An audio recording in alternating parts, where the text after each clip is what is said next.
Amnesty International have complained that they've not been allowed to send any representatives to Somalia. Would you be prepared to allow them to send a representative here? Let them come. If they wanted to, if they are seeking truth, they can come. If they want to endorse what they have said, which was incorrect, unfounded, well, they could stay out. But if they want really to find the truth and to see who committed inhuman acts, they can come. What, in your views, were the motives of the SNM? Well, I don't say SN, I say terrorist, not SNM. From the periphery to the promised land, unpacking Israel's strategic embrace of Somaliland.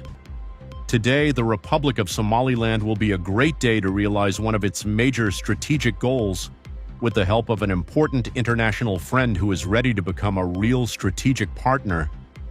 This shows development based on cooperation, sharing, and a deep understanding of the importance of stability and opportunities in the region and the world.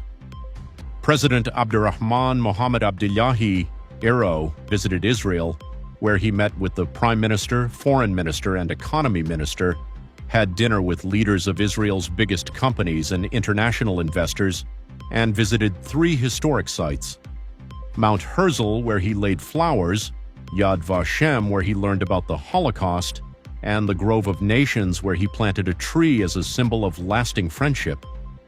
The president highlighted Somaliland's security, stability, strategic location, natural resources, and policies that encourage foreign investment, specifically urging Israeli businessmen to invest in livestock, agriculture, fishing, minerals, energy, petrol, the blue economy, and economic infrastructure. To understand this relationship, one must look back to 1961. Somaliland had gained independence from Britain on June 26, 1960, only to enter a flawed union with Italian Somaliland 5 days later.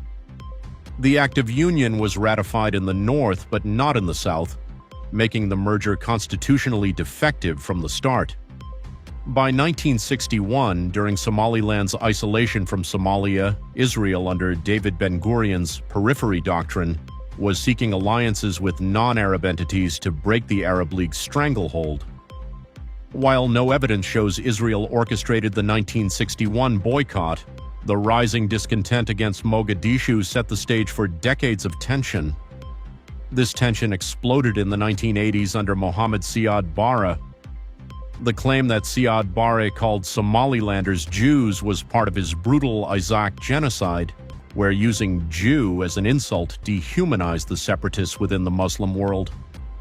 That dehumanization preceded the massacre of an estimated 100,000 to 200,000 civilians, which cemented Somaliland's determination to break away permanently in 1991. Today, the dynamics are reversed. Israel, once the insult, is now the strategic partner. For Somaliland, Israeli recognition is a gateway to the West and a validation of its independence. For Israel, recognizing Somaliland extends the Abraham Accords and brings a Muslim-majority nation into its orbit despite Arab League fury. The most critical question is whether Somaliland will give Israel a military base to attack the Houthis in Yemen. The answer is likely yes. Somaliland's port of Berbera is just 260 kilometers across the Gulf of Aden from Yemen. Reports indicate Israel is actively weighing establishing a military and intelligence base there, with land west of Berbera already surveyed for surveillance equipment and early warning systems aimed at the Houthis. While Somaliland's officials say a formal base has not yet been discussed, they admit the strategic relationship encompasses many things. For Israel, a Red Sea foothold to monitor shipping lanes and gather intelligence on Iranian proxies is invaluable, especially after Houthi attacks on international shipping. For Somaliland, hosting such a base provides security guarantees against Somalia or Al-Shabaab. However, the Houthis have already warned that any Israeli presence in Somaliland will make it a legitimate target, risking a war the breakaway state cannot easily fight. The future of the two countries is intertwined by strategic necessity. Somaliland will use Israeli recognition to push for U.S. and broader international recognition.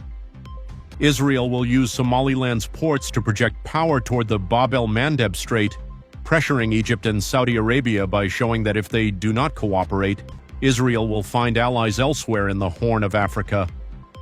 While Mogadishu calls this one of the darkest days for Somali unity, Hargeisa sees it as the dawn of long-awaited independence.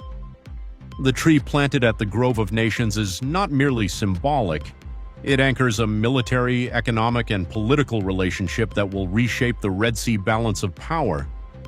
The alliance proves that in geopolitics, isolation often produces the most pragmatic partnerships.